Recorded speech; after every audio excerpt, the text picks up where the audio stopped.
ക്ഷേമ പെൻഷൻ കൈയിട്ടുവാൽ ഏതാണ്ട് 1458 എന്നുള്ളൊരു കണക്ക് സോഷ്യൽ മീഡിയയിൽ കറങ്ങുന്നുണ്ട്. പക്ഷേ 6800ഓളം പേര് ഇത് വാങ്ങുന്നുണ്ടെന്ന് പറയും. കൂടുതലും സർക്കാർ ഉദ്യോഗസ്ഥർ, ഗസറ്റഡ് ഓഫീസറിലുള്ള അധ്യാപകർ. ഇത് സാധാരണ ജനത്തിന് കിട്ടേണ്ട പെൻഷൻ തുകയായിരുന്നു. അതെങ്ങനെയാണ് ഇങ്ങനൊരു ഇവരിലോട്ട് വന്നതെങ്ങനെയാണ് ഈ ഒരു? അത് രണ്ട് രീതിയിലാണ് അതിനെ കാണേണ്ടത്. ഒന്ന്, ഭരണകൂടം നേരിട്ട് നടത്തിയ അഴിമതി എന്ന് വേണമെങ്കിൽ അതിന് പറയാം. ഒന്ന് ചിലപ്പോൾ അബദ്ധത്തിൽ ഞാൻ ജോലി കിട്ടുന്നതിന് മുമ്പ് പെൻഷൻ വാങ്ങിച്ചിരുന്നു. എനിക്ക് ഞാൻ ജോലി കിട്ടി. ജോലി കിട്ടിയതിന് ശേഷം ബോധപൂർവ്വം ജോലി കിട്ടി മറച്ചു വെച്ചുകൊണ്ട് ഞാൻ റിപ്പോർട്ട് ചെയ്തില്ല. അങ്ങനെ ചിലപ്പം ചില ഇത് കാണാം. പക്ഷേ 6800 ആളുകളിൽ ഏകദേശം 1450ഓളം ആളുകൾ ഏകദേശം സർക്കാർ ജീവനക്കാർ, അത് മുതിർന്ന സർക്കാർ ജീവനക്കാരുണ്ട്. 2000 സ്ക്വയർ ഫീറ്റിൽ കൂടുതൽ വീടുകളുള്ള, അല്ലെങ്കിൽ അതിനേക്കാൾ വലിപ്പമുള്ള വീടുകളുള്ള, BMW കാറുള്ള, അതേ സമാനമായ കാറുകളുള്ള, ഈ വീട്ടിൽ AC ഉള്ള ആളുകളൊക്കെ. അപ്പോൾ ഇവരൊന്നും അറിയാതെ വാങ്ങിയതല്ല. അപ്പം സ്വാഭാവികമായിട്ടും ഇത് എക്സിക്യൂട്ടീവിൻ്റെ ഒത്താശയോടുകൂടി, ഉദ്യോഗസ്ഥന്മാരുടെ ഒത്താശയോടുകൂടിയാണ് ഈ കാര്യങ്ങൾ നടന്നിട്ടുള്ളത്. കേരളത്തിൽ അഴിമതി നടത്താൻ ഭരണകൂടം അല്ലെങ്കിൽ എക്സിക്യൂട്ടീവ് ഒത്താശ ചെയ്യുന്നു എന്നതിൻ്റെ വ്യക്തമായ ഒരു തെളിവാണ് ഈ പുറത്തു വന്ന ഈ കാര്യം. ഇപ്പോൾ ധനവകുപ്പിൻ്റെ ഇത് TN ബാലഗോപാൽ മന്ത്രി പറഞ്ഞതെന്ന് വെച്ചാൽ ഇതെല്ലാം നമ്മൾ തിരിച്ചു പിടിക്കും, അഴിമതിക്കാരെ കണ്ടെത്തും, അങ്ങനെ 38 പേർക്ക് എന്തോ നടപടിയെടുക്കാനുള്ള കാര്യങ്ങൾ സ്വീകരിച്ചു. അങ്ങനെയാണെങ്കിൽ ഇത് തമ്മിൽ പറയുന്നതിന് എന്തെങ്കിലും ഒരു അല്ല, ഈ 6800 പേരെ CAG ചൂണ്ടിക്കാണിച്ച് 6800 പേരുള്ളപ്പം വെറും 39 പേർക്ക് മാത്രമാണ് അവർ നോട്ടീസ് കൊടുത്തിട്ടുള്ളത്. അപ്പം എന്തുമാത്രം ലഘൂകരിച്ചാണ് ഇതിനെ കാണുന്നത്. സർക്കാർ പണം മോഷ്ടിച്ചു എന്നുള്ള ക്രിമിനൽ കുറ്റം ചെയ്ത ആളുകളാണ് ഇവരൊക്കെ. അതെ, ഒരു ഭാഗത്ത്. മറുഭാഗത്ത് നോക്കുമ്പോഴത്തേക്കും സാധാരണക്കാരന് കിട്ടേണ്ട പണത്തെ മോഷ്ടിച്ച കള്ളന്മാരാണ്. ഇതിനെ എത്ര ലഘൂകരിച്ചിട്ടാണ് ഗവൺമെൻറ് കാണുന്നത്. 6800 പേർക്ക് നോട്ടീസ് കൊടുക്കാനോ അല്ലെങ്കിൽ അവരെ മറ്റ് ഏതെങ്കിലും നിയമത്തിന് മുമ്പിൽ കൊണ്ടുവരു ശ്രമിക്കും. 38 പേർക്ക് മാത്രമാണ് 38 പേർ മാത്രമാണ് വിജിലൻസിൻ്റെ അന്വേഷണത്തിന് ശുപാർശ ചെയ്തിട്ടുള്ളത്. എന്തുകൊണ്ട് ഇതിൽ പുറകോട്ട് പോകുന്നു എന്ന് ചോദിച്ചാൽ ഭരണകക്ഷിയുടെ ആളുകളാണ്. ഇന്ന് എക്സിക്യൂട്ടീവ്, കേരളത്തിലെ എക്സിക്യൂട്ടീവിനെ നിയന്ത്രിക്കുന്നത് മുഴുവൻ NGO യൂണിയനാണ്. അർദ്ധ ജുഡീഷ്യറിയെ പോലും നിയന്ത്രിക്കുന്നത് ഈ NGO യൂണിയനാണ്. യൂണിയൻകാരുടെ ഭരണം, യൂണിയൻകാരുടെ നിയന്ത്രണം സർവ്വ മേഖലയിലും അടിച്ചേൽപ്പിക്കപ്പെട്ടിട്ടുണ്ട്. അതുകൊണ്ട് എക്സിക്യൂട്ടീവിനെ കാര്യമായിട്ട് ചലിക്കാൻ സാധിക്കുന്നില്ല. കേരളത്തിൻ്റെ വികസന അപജയത്തിനും പോലും കാരണമായി തീരുന്നത് ഇവരുടെ ശക്തമായ ട്രേഡ് യൂണിയൻ, ഈ സർക്കാർ ജീവനക്കാരുടെ ഇടയിലുള്ള ട്രേഡ് യൂണിയൻ പ്രവർത്തനമാണ്. ഇപ്പം നവീൻ ബാബുവിൻ്റെ മരണം, ഒരു സംശുദ്ധമായ ട്രാക്ക് റെക്കോർഡുള്ള ഒരു ഉദ്യോഗസ്ഥൻ, അദ്ദേഹത്തിൻ്റെ സർവീസ് മേഖലയിൽ സർവീസ് കാലഘട്ടത്തിൽ ഒരു അഴിമതി നടത്തിയെന്ന് രേഖാമൂലം തെളിയിക്കപ്പെട്ടിട്ടില്ല. അദ്ദേഹം ആരോടെങ്കിലും കൈക്കൂലി ചോദിച്ചിട്ടില്ല, കൈക്കൂലി മേടിച്ചിട്ടില്ല. കൈക്കൂലി മേടിച്ച് തെളിവ് കിട്ടണ്ടേ? അങ്ങനെയാണെങ്കിൽ അദ്ദേഹത്തിൻ്റെ സർവീസ് ബുക്കിൽ ചുവന്ന മഷി കൊണ്ട് എഴുതണ്ടേ? അങ്ങനെയൊന്നും ഉണ്ടായിട്ടില്ല. സർവീസ് ബുക്ക് വളരെ ക്ലീനാണ്.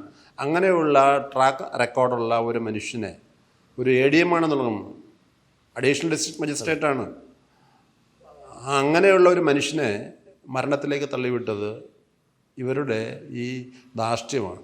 അതിനെ പ്രേരിപ്പിക്കുന്നത് സംഘടിത ശക്തിയാണ്. തീർച്ചയായും എക്സിക്യൂട്ടീവിനെ സംഘടിത ശക്തിയാക്കി മാറ്റിക്കൊണ്ട് വളരെ വലിയൊരു വരുമാനമാണ് ഇന്ന് CPM-ന് കിട്ടുന്നത്. കറവപ്പശുവാണ്. ഇത് ഏത് ഗവൺമെൻറ് വന്നാലും NGO യൂണിയനാണ് സ്ട്രോങ്. NGO യൂണിയനാണ് അവിടെ നിയന്ത്രിക്കുന്നത്. അതുകൊണ്ട് തന്നെ മറ്റ് ഗവൺമെൻറ്റുകളെ അട്ടിമറിക്കാൻ പോലും, ഉമ്മൻചാണ്ടിയുടെ ഗവൺമെൻറ് അട്ടിമറിക്കാൻ സെക്രട്ടേറിയറ്റിലെ ഫയലുകളൊക്കെ കോപ്പി ചെയ്ത് കൊടുത്തതും കാര്യങ്ങൾ ചെയ്തതും ഈ കാര്യങ്ങൾ തെളിവ് പുറത്തു കൊടുത്തും എല്ലാം ഈ ഒരു കോക്കസാണ്. ഇടയ്ക്ക് ഷോക്കൊക്കെ ഇലക്ട്രിസിറ്റിയിൽ കറണ്ട് വന്നതിന് ശേഷം കത്തിപ്പോകുന്ന പ്രതിഭാസമൊക്കെ സെക്രട്ടറിയിൽ നടക്കുന്നത്. കാരണം അതൊക്കെ ഫയലുകളെല്ലാം കത്തിപ്പോകും. അവർക്ക് വേണ്ടതൊക്കെ അവർക്ക് വേണ്ടത് സൂക്ഷിച്ചിട്ട് വേണ്ടാത്തതൊക്കെ നശിപ്പിക്കുകയാണ്, തെളിവുകൾ നശിപ്പിക്കലാണ്. ഷോർട്ട് സർക്യൂട്ടാണെന്ന് പറഞ്ഞിട്ട് മുഴുവൻ തീപിടിപ്പിക്കപ്പെടുന്നു, തീപിടിച്ച് നശിപ്പിക്കപ്പെടുന്നു.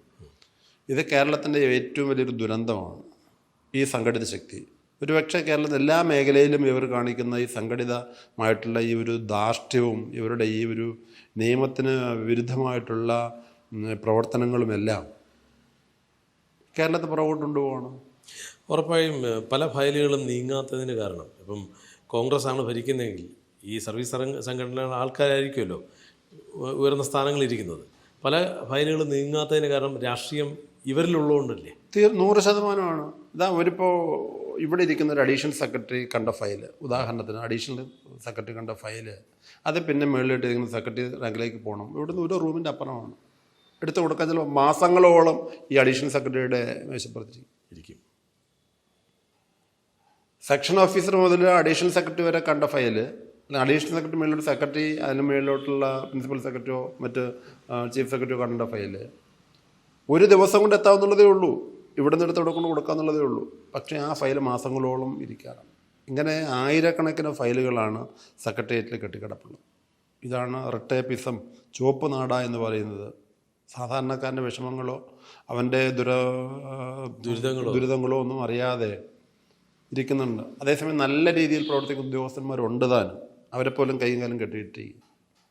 സാധാരണ ക്ലർക്കുമാരുണ്ടല്ലോ, സാധാരണ ക്ലർക്കുമാരായിട്ടുള്ള ആളുകൾ വളരെ ഭംഗിയായി പണിയെടുക്കുന്ന ആളുകളുണ്ട്, മനുഷ്യത്വമുള്ള ആളുകളുണ്ട്. പക്ഷേ ഈ അടിച്ചേൽപ്പിക്കപ്പെട്ട ഇവിടെ യൂണിയൻ പ്രവർത്തനം കൊണ്ട് അവരുടെയും മനസ്സ് മരവിപ്പിച്ച് അവരെ കയ്യും കാലം കെട്ടിയിട്ടിരിക്കുന്നു. ഇല്ലെങ്കിൽ അവരെ ഏതെങ്കിലും വിദൂര സ്ഥാനത്തേക്ക് മാറ്റി പിന്നെ വളരെ പ്രാധാന്യമില്ലാത്ത ഏതെങ്കിലും സീറ്റിൽ കൊണ്ടിരുത്തിയിട്ട് അവരെ ശരിക്കും മുരടിപ്പിക്കുകയാണ്.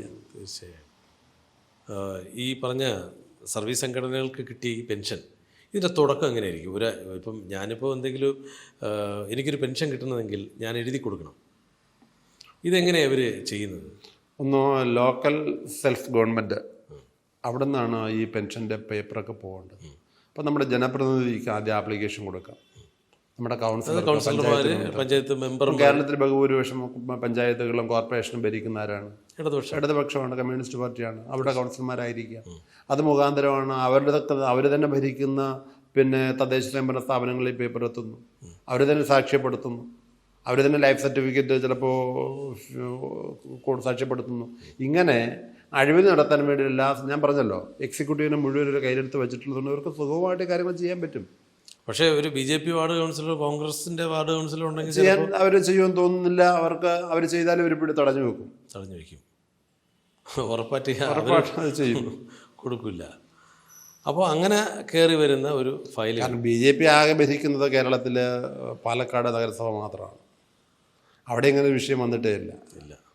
ബാക്കി ഈ വിഷയങ്ങൾ വന്നത് മുഴുവൻ ഇടതുപക്ഷം ഭരിക്കുന്ന നഗരസഭകളോ പഞ്ചായത്തുകളോ ജില്ലാ പഞ്ചായത്തുകളോ കേന്ദ്രമാക്കിയിട്ടാണ്. ഈ പിണറായി സർക്കാർ വന്നതിന് ശേഷമാണ് ഇത്തരം ഒരു അഴിമതി 100% കേരളത്തിലെ അഴിമതിയുടെ അഴിമതിയെ നിസ്സാരവൽക്കരിച്ചു എന്ന് മാത്രമല്ല, അഴിമതിയെ സ്ഥാപനവൽക്കരിച്ചു. അഴിമതി എന്ന് പറഞ്ഞാൽ പണ്ട് ഈ മോഷ്ടിച്ചു എന്ന് പറയുമ്പോൾ ഒരു ജാള്യത ഉണ്ടല്ലോ, അതില്ലാതാക്കി. അഴിമതി സാർവത്രികമാക്കുകയും അഴിമതിയെ നീതിവൽക്കരിക്കുകയും അഴിമതിയുടെ അവകാശമാണെന്ന രീതിയിലേക്ക് കൊണ്ടുവന്നു. അതുകൊണ്ട് ഒരു ഉളുപ്പില്ലായ്മ ഈ ഭരണകൂടത്തിനും അവരെ നിയന്ത്രിക്കുന്ന ആളുകൾക്കും ഉള്ളത് കൊണ്ട് അഴിമതി ഇങ്ങനെ നടന്നുകൊണ്ടേയിരിക്കുകയാണ്. ഇതിൽ 8 വർഷത്തോളം ആയാലും ഈ പെൻഷൻ്റെ ആനുകൂല്യം പറ്റുന്നത്. 10 വർഷമാകുന്നു, 2 പിണറായി സർക്കാരുകളാണ് 5-5 വർഷം വീതം. ഇവർക്കെതിരെ ഇനിയൊരു നടപടി സാധ്യം? നടപടി ആദ്യം ഇവരാരൊക്കെയാണ്, ഈ സർക്കാർ ജീവനക്കാരിൽ ആരൊക്കെയാണ് ഈ പെൻഷൻ തട്ടിയെടുത്തത് എന്ന് ഇവരുടെ ലിസ്റ്റ് പ്രസിദ്ധീകരിക്കണമെന്ന്. ചെയ്യുന്നില്ല. എല്ലാ സർക്കാർ ജീവനക്കാരും കള്ളന്മാരെന്ന് വിളിക്കാൻ പറ്റുമോ? ഇല്ല. അപ്പം ആരാണ് കുറ്റം ചെയ്തത്, ആരാണ് തെറ്റ് ചെയ്തത്? ആ തെറ്റ് ചെയ്ത സർക്കാർ ജീവനക്കാരുടെ ലിസ്റ്റ് ആദ്യം പ്രസിദ്ധീകരിക്കണം. എന്തുകൊണ്ട് സർക്കാർ തയ്യാറാവുന്നില്ല അതിന്? ആവർത്തിച്ച പ്രതിപക്ഷവും BJP അടക്കമുള്ള കക്ഷികളും ആവശ്യപ്പെട്ടിട്ടും എന്തുകൊണ്ട് ഗവൺമെൻറ് ധനകാര്യ വകുപ്പ് ധനകാര്യമന്ത്രി ചെയ്യുന്നില്ല? അപ്പം ആരെയോ സംരക്ഷിക്കാനുണ്ട്. മോഷ്ടിച്ചെന്ന് ആരാണെങ്കിൽ അയാളുടെ പേര് കള്ളനെന്നല്ലേ? തീർച്ചയായും. അയാളെന്തുകൊണ്ട് കള്ളനെന്ന് വിളിച്ചുകൂടാ? ഒരാളെ കൊന്നു കഴിഞ്ഞാൽ അയാളുടെ പേര് കൊലപാതകി എന്നല്ലേ? അയാളെന്തുകൊണ്ട് കൊലപാതകി എന്ന് വിളിച്ചുകൂടാ? അപ്പം കള്ളനെയും കൊലപാതകിയെയും സംരക്ഷിക്കുന്ന ഒരു നിലപാടാണ് ഈ ഗവൺമെൻറ് സ്വീകരിച്ചിട്ടുള്ളത്. സാമൂഹ്യ വിരുദ്ധ മനോഭാവം വളർത്തിയെടുത്ത് അതിൽ നിന്ന് തങ്ങളുടെ പാർട്ടിയുടെ ബലം വർദ്ധിപ്പിക്കുന്നൊരു സമീപനം. അതുകൊണ്ടാണ് ഇവരെയൊക്കെ പ്രോത്സാഹിപ്പിക്കുന്നത്. അല്ല, ഇവർ കാണിച്ച തെറ്റാണ്, നീതികേടാണ്. സാമാന്യമായിട്ട് ജീവിക്കാൻ അർഹത പാവപ്പെട്ട ആളുകളുടെ പിച്ചച്ചട്ടിയിലാണ് കൈയിട്ട് വാരിയത്. ഇവർ ദയ അർഹിക്കുന്നില്ല. അതുകൊണ്ട് ഇവരുടെ പേര് ആദ്യം പ്രസിദ്ധീകരിക്കണം. അറിയട്ടെന്ന് നാട്ടുകാരറിയട്ടെ എന്തുകൊണ്ട് ഇവർ ചെയ്യുന്നില്ല ഇത്. അപ്പോൾ ഇവർ സംരക്ഷിക്കുന്നതിനാ? സംരക്ഷിക്കുന്നത് നമ്മുടെ ആളുകളായതുകൊണ്ട് അവരെ സംരക്ഷിക്കുന്നു. അവർക്ക് വേണ്ടുന്ന സൗകര്യങ്ങൾ വീണ്ടും ചെയ്തു കൊടുക്കും. സ്വാഭാവികമായിട്ടും അഴിമതി കൂടിക്കൊണ്ട്. അതുകൊണ്ടാണ് ഇന്നലെ നോക്ക് കരുനാഗപ്പള്ളി ഏരിയ കമ്മിറ്റി ഓഫീസിലേക്ക് പ്രകടനം നടത്തിയിരിക്കുന്നു. ആരാ? കമ്മ്യൂണിസ്റ്റ് പാർട്ടിയുടെ പ്രവർത്തകർ, വനിതകളടക്കം. ഒറ്റ മിനിറ്റ് ചേട്ടാ, ഇൻ്റർവ്യൂവിലാണേ. ഹലോ, വെയിറ്റ് ചെയ്യ്. ഇപ്പോൾ ഇത് കഴിഞ്ഞോണ്ടേ അവിടെ തുറന്നു വരാം കേട്ടോ. നിൽക്കേ, ഞാൻ സൈലൻ്റ് ആക്കാൻ വിട്ടു.